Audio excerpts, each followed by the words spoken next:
पल में प्रलय होएगी। नमस्कार, मैं मनीष कुमार वर्मा। आज का न्यूज में बताएंगे जे प्रियंका गांधी किस प्रकार अमेठी में बोली। आइए सुनते हैं माननीय प्रियंका गांधी का अमेठी का वह भाषण जो सबको सुनने लायक है। इसको मैं नहीं देख पाऊंगी। अगर आज मैं मुंह मोड़ लूंगी, पार्टी के लिए आगे नहीं बढ़ूंगी, तो मैं इनको क्या जवाब दूंगी? मैं अपने आप को क्या जवाब दूंगी? तो आगे आई तो ये स्पष्ट था कि पहला चुनाव उन्हें अमेठी से ही लड़ना था। ये पिताजी की कर्म भूमि थी।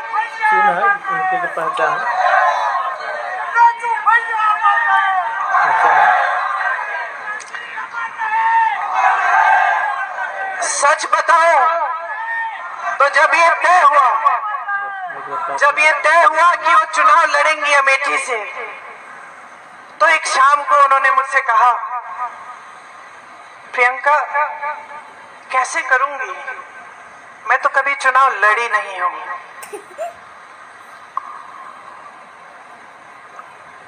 पलक नहीं झपकाई मैंने कहा, माँ ये चुनाव मैं आपको लड़के दूंगी, आप आओ मत अमेठी, मैं अमेठी को संभालूंगी।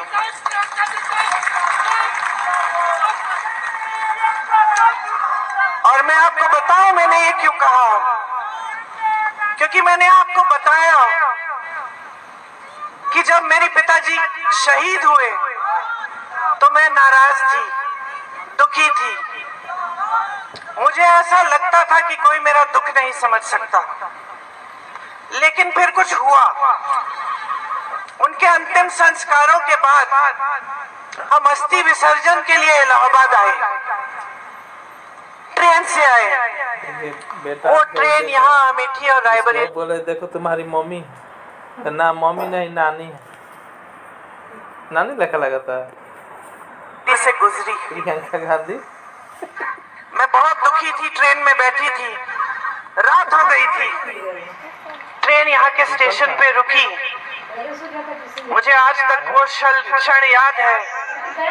मैंने खिड़की से बाहर देखा और मैंने देखा कि ये तो बहुत लोग मेरी तरह रो रहे हैं, फूट के रो रहे हैं। सुतल था बेटा। तो मुझे ये एहसास हुआ कि जो दुख मुझे महसूस हो रहा है वो तो यहाँ की जनता को भी महसूस हो रहा है। यहाँ के जो कार्यकर्ता थे, जो सारे इंतजार कर रहे थे बीच रात में कि राजीव जी को एक अंतिम बार देखेंगे, उनकी अस्थियों को देखेंगे, श्रद्धांजलि देंगे, उन सब के दिलों में वही दुख था जो मेरे दिल में था। आपने मेरे दुख के पल में आपने मेरा साथ दिया।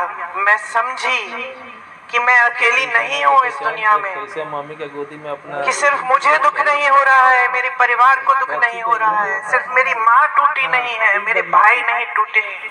बहुत बदमाश। लेकिन अमेठी की जनता मेरे साथ रो रही है, क्योंकि उनका भी भाई, उनका बेटा चले गया।